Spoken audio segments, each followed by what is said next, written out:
wake up, the alarm goes off. What do? Whoop. So you're not even vertical and you're reading emails. If you're not smart, call yourself dumb. We want to talk so soft to ourselves. We're looking for that recovery day. If you're gonna watch The Godfather, people, I watched The Godfather for what? What did you watch The Godfather for? What did you learn when you was watching it? Want to be happy? Build a life, not just a business. What's up, Believe Nation? It's Evan. I believe in you, and this channel is designed to be a part of your daily success routine. So today, let's live your best belief life and learn the 10 habits that you must adopt. Also, if you want to know what Mel Robbins, Eric Thomas, David Goggins, and others have to say about confidence and excellence, check out my 254 series, where every day for the next 254 days, I will send you a morning video for free to help you build your confidence. The links to join are in the description below. If you didn't give a shit what anybody else thought, what's the thing you would love to be doing with your life? I have boundaries. Everything I didn't want to do is what got me to where I'm at today.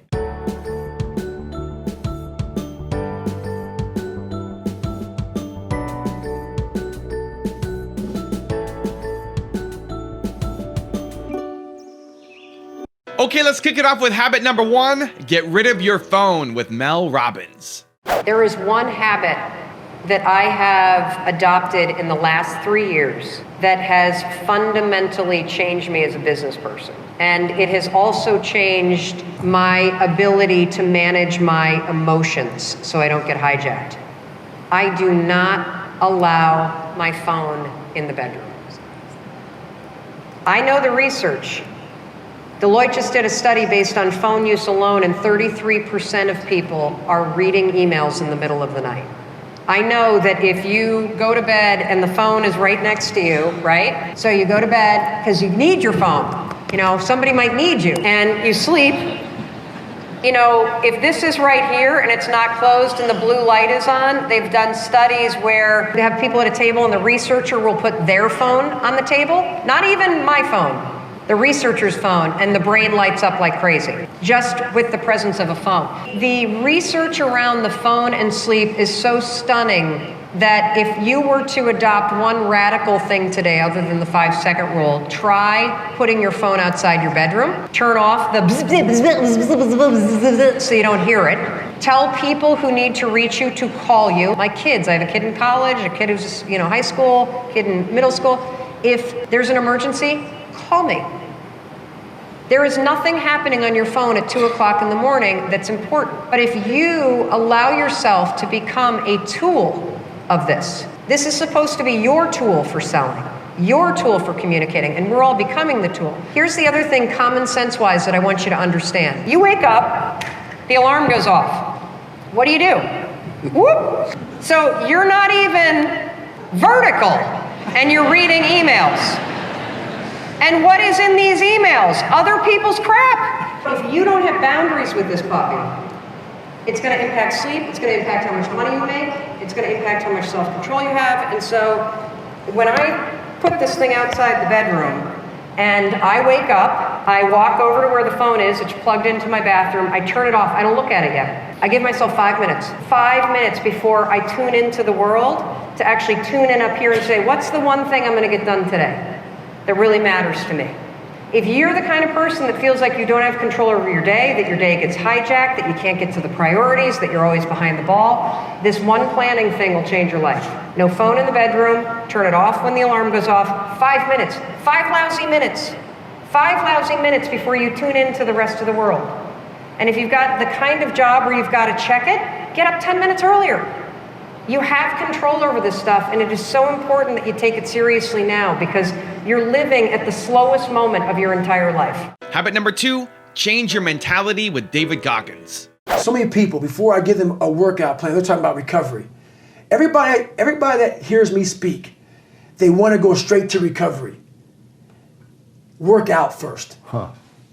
Work out first. Before you talk to me about recovery. How to recover, yeah. Work out first.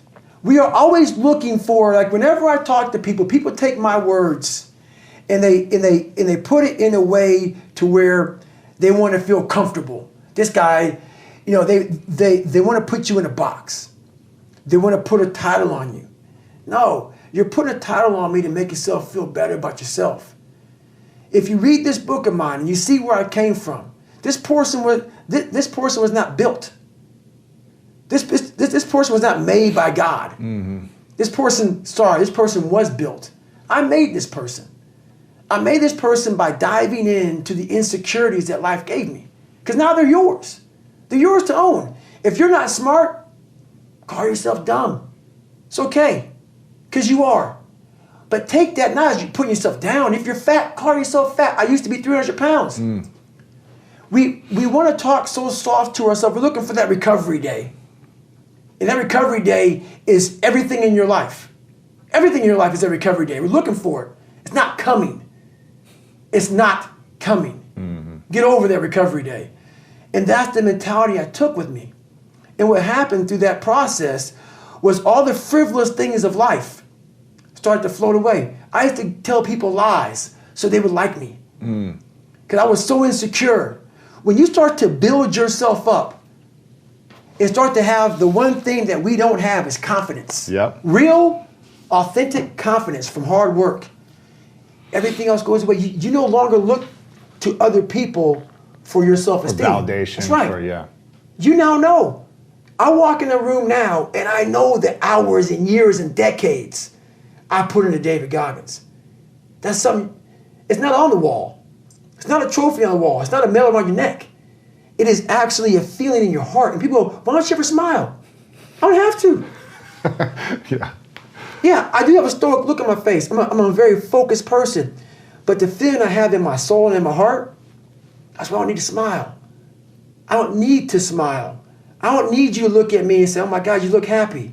Because half of us aren't happy. Mm-hmm. We're giving you something that we think you want to see. I don't do that anymore. I don't care how you perceive David Goggins. Because through my journey, I figured out the one piece I was missing. I thought it was cars. I thought it was women. I thought it was money. I thought it was everything. The one piece I was missing was me having the courage to face myself. Habit number 3, always over-deliver with Robin Sharma. It is so rare in business and in society right now to see people that consistently go the extra mile. You're in a restaurant, the server generally gives you what you expect or less than what you expect. You go into a clothing store, it's what you expect or less than what you expect. You do business with any organization, it's generally delivering on what you expect, but more often, even less. So you have a gorgeous opportunity to lead the field in everything that you do by doing one thing, practicing every single day, because it's a muscle, the ritual of over-delivering. Don't just give your customers what they expect, give them 10x more than what they expect.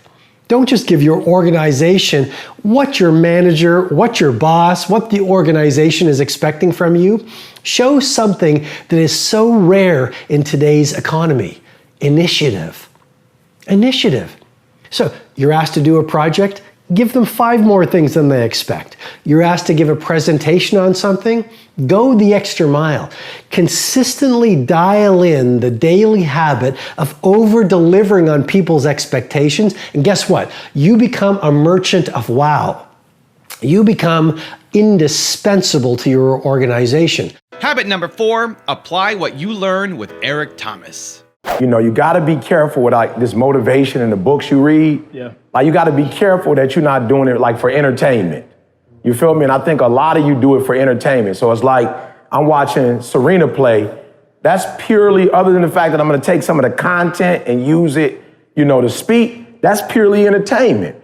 I'm just watching her do what she do. That's pure entertainment. And so for some of you, when you listen to motivation, you're not using it to fuel you. You feel me? Like you need to use it to fuel you. So let's just say you can do real estate and you're scared. Like you should be listening to specific stuff that's gonna tell you don't be afraid, take risk, let the rope go, let the net go. Like that's what you should be listening to, not just random stuff. You know what I'm saying? Like we put stuff out, but we're putting it out because that's what we do. We just put stuff out. But you gotta get a catalog and say, all right, I'm fearful or I don't got that dog. And if you're doing business, you gotta have that dog. So you just gotta listen to a whole bunch of stuff. I see people walk around with the t-shirts. You gotta look yourself in the mirror. I got that dog. Like whatever it is you need, Then when you get books, I'm tired of people like, yo, it's like a keeping up with the Joneses now. Like, yo, what book you read? For what? Wait, it's like you telling me what book you read. For what? Like, just so you can sound deep? You're not doing nothing with the information. You feel me? Like, you just trying to be like in conversation, like drinking coffee and say, oh yeah, I read Grit. I read Grit. Grit was phenomenal. But you don't got no more grit. I'm just saying, you don't have no more grit than you started when you first read the book. So it's like, instead of reading the book and trying to be deep, like, what is the book saying? Like, how do you acquire grit if you don't got none? Do me a favor. Stop reading to be deep, right? Some of y'all watching Power. You don't got no more power after watching Power. Like, you've been watching Power. I ain't watched one episode. Like, that ain't necessarily my thing. But I'm saying, if you gonna watch it, from what I'm hearing, it's some cats on there who straight up gangsters. So if you're gonna watch it, be gangster. Like, for real. Don't watch it and don't be gangster. If you're gonna watch it and you're gonna put that stuff in your spirit, if you're gonna watch The Godfather, people, I watched The Godfather for what? What did you watch The Godfather for? What did you learn when you was watching it? You watched Scarface. What you learn? I learned some stuff from Scarface.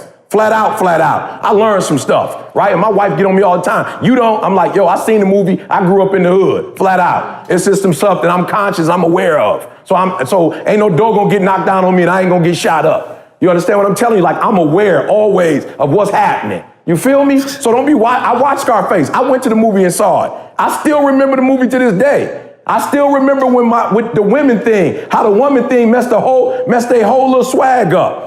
I remember New Jack City and stuff happened where the power wasn't equal, and that I watched the movie. So you watching it, but you ain't paying attention to it.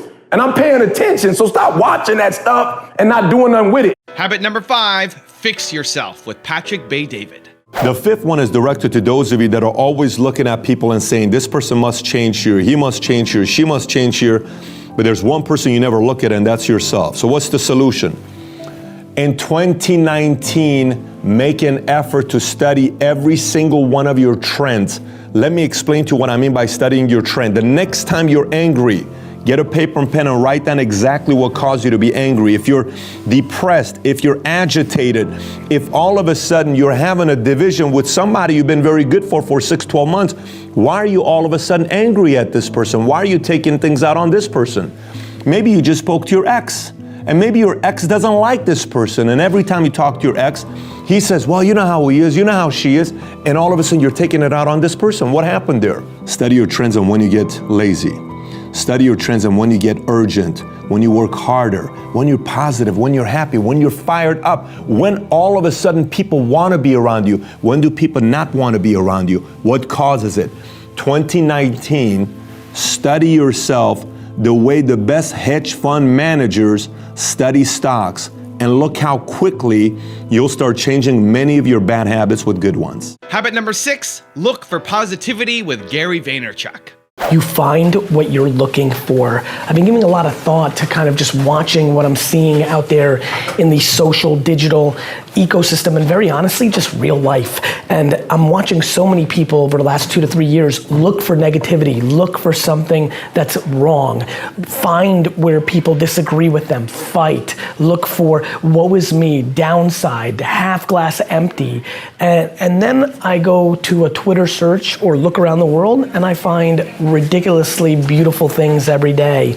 Every day, thousands of kind acts randomly by people. All people that I have conversations with who see the opportunities, whether it's in business like voice and AR or crypto or whatever it may be. Just this amazingly interesting thing that I feel the majority of you are looking for the wrong. While there's plenty of wrong and plenty of right in the world, it comes down to one very simple thing. What are you choosing to look for? Because I promise you, if you right now, and I'm making this video for one reason, 24 hours of trying to find the good. Somebody saves a kitten, somebody opens the door, somebody does a nice thing for you, somebody says thank you. 24 hours of looking for positivity could change your life. Honestly, making this for one person. One person watches this video, chooses to do 24 hours of looking for good instead of looking for bad, and their game changes. D-Rock heard somebody at a convenience store saying, "Mom, you're always so negative. You're always so negative." I am blown away by the fact that life gets real simple if you break it down into this. Are you looking for the negative? This sucks, this government sucks, this person sucks, this is or are you looking for the positive? She's nice, that's remarkable, I've got this opportunity. You choose what you're looking for because what you look for, you find. That's how life works. Habit number 7, be more energetic with Dan Locke. You don't have enough energy. How do you expect to accomplish anything significant, accomplish your goals, when you don't have enough energy? You notice the society puts down and look down on people that have high energy. Imagine you're going to school, you're going to work, you're going back to your office, you're going back to your business, and suddenly you're so energetic and you're all hyped up. What would people say to you? What's wrong with you, dude? Like, calm the down, relax. Why are you so excited? But somehow if you have low energy, hey man, how's your day? I'm fine, it's good. You know what FINE stands for? Freaked out, in debt, not making enough money, emotionally stressed out. FINE, that's what it stands for. My day is fine, that's what FINE means. But somehow you have high energy, it is wrong. You want to have energy? You got to move. Now, I have my martial art background. If you watch my video, you follow my work, you know. Move. Jumping jack, push up, walk, yoga, whatever the it takes, move your body. When you move, you have more energy. When you sit there all day for hours, how the hell can you have energy? Movement creates energy. So if you're sitting there for a long day, get up, stand up, walk around, do something. I know, jumping up and down, whatever it is, do something. Habit number 8, stop all poverty behavior with Grant Cardone. Stop all poverty behavior. Poverty is a terrible thing. If you've ever known anybody lived in poverty, suffered with poverty, even close to the poverty line, you know that it is awful. And even those with money can live like they are in poverty. I've known millionaires that acted like they were in poverty, wouldn't spend any of the money they had because they were worried about money not coming in the future. Make a list of all the actions, because most of this is mental. Make a list of all action those who live in poverty operate with and commit to not doing them. Listen to what I'm saying here. Make a list of the activities that people that either live in poverty or act like they're living in poverty, how they operate every day. Drugs, alcohol, buying stuff, not investing but spending, wasting weekends, government or any kind of dependence upon others, shortcuts, victim mentality, not reading, refusing to network, and refusing to get outside your zip code and travel are all things that you need to stop. And I'm sure you could expand this list. Stop all poverty behavior. Habit number 9, enhance the quality of your sleep with Rich Roll. Rich, why do you sleep in a tent? For those that don't know, for the last 2 years, I've been sleeping outside in this thing. A lot of people have been asking me, why do you do that? And it basically boils down to 3 fundamental reasons. The first is, I just sleep better in a tent outside. The second reason is that it really has helped me connect with nature and the outdoors, and I think our primal disposition. And the third reason I've been doing it is because fundamentally it's a stoic practice. A couple of years ago, I started struggling with trying to get a deep sleep. Unless I was training super duper hard, I just found it difficult to get the restfulness that my body and my mind need. And at the time, our bedroom that I share with my wife, Julie, was either too cold for her or too hot for me. Then I had an experience where we as a family all slept on our roof one night. We have a flat roof and we did it just for fun with the kids. And I had the most restful, peaceful night of sleep in recent memory. Being outdoors, breathing that outdoor air, sleeping under the stars is a very simple and basic way of reconnecting with what it means to be fundamentally human. We live in this super fast-paced culture. You gotta get your hustle on. You gotta work 24 hours a day, and if you're not being productive in every moment of your waking existence, then you're wasting time and you're falling behind. And with that comes a deprioritization of sleep. Sleep is for slackers, right? And nothing could be further from the truth. I know that I can't perform at my very best unless I get 8 hours of sleep. And it's not just the amount of time that I sleep, it's the quality of that sleep, it's the caliber of that sleep. It is my opinion that everybody should be doing everything they can to enhance that quality of their evening hours. And I found that by sleeping in a tent, it's almost like this hack towards improving the caliber of my sleep so that I can show up throughout my day and excel, be totally focused, be totally present, have good energy, be in a good mood, and all of that derives from sleep. So if you really take the time to prioritize the quality and the amount of time that you're sleeping every night, you will realize quantum gains in your productivity, in your output throughout your day. And habit number 10, the last one before a very special bonus habit, is don't hit the snooze button with Jocko Willink. Don't press snooze. Snooze doesn't help, by the way. Snooze is one of those things that just simply Snooze is doesn't a dream help. killer. Yeah, it's like Press the snooze button and kill your dreams. That's the answer. yeah, it's like a complete. You think it's going to help you dream more, but it's not. It's going to destroy your dreams. It's Don't touch a it. whole psychological Get trick. away from it. If you press Stop. snooze, the thing that you think pressing the snooze helps you with, like, oh, let me just get that extra 8 minutes of sleep. That 8 minutes of sleep doesn't give you any more energy, by the way. 18 seconds. There's an 18-second window in the morning when your alarm goes off. That sucks. It's about 18 seconds. So 18, like the alarm goes off and you touch it. Yeah. The next 18 seconds are like hard. That's when you have to use maximum effort to clear the gravitational pull of your pillow. If you can get away from those 18 seconds, then you're okay. You just get away from the pillow. It's pulling you in, like with some tractor beat. Oh, yeah. You need to get away from that problem. So the 18 seconds, and once you're up and you're moving, you're good. Now I've got a really special bonus clip with Patrick Bay-David on how to stop changing your mind that I think you're really going to enjoy. But before that, it's time for the 3-point landing questions. Time to move from just watching another video to taking action in your life or business. And if you're feeling bold, leave your answers in the comments below. Here we go. Question number 1, will you commit to no longer hitting the snooze button? Number 2, what poverty behavior must you stop? And number 3, what negative mentality of yours must change?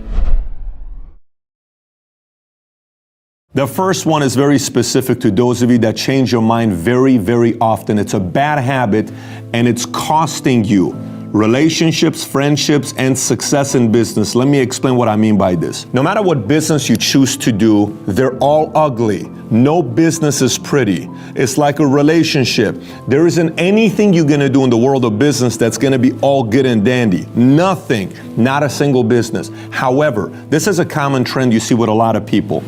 None of us like to lose, but some people, when they lose, they respond in 3 different ways.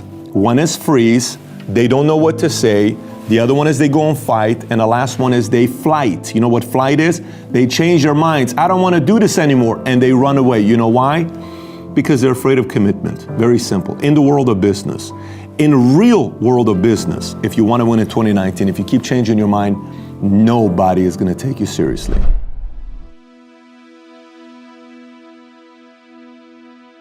If you want to know the 8 must-have skills for the modern world, check out the video there right next to me. I think you'll enjoy it. Continue to believe, and I'll see you there. You're an entrepreneur, you got a product. People are asking 3 questions. Who are you? What do you have? And why should I care?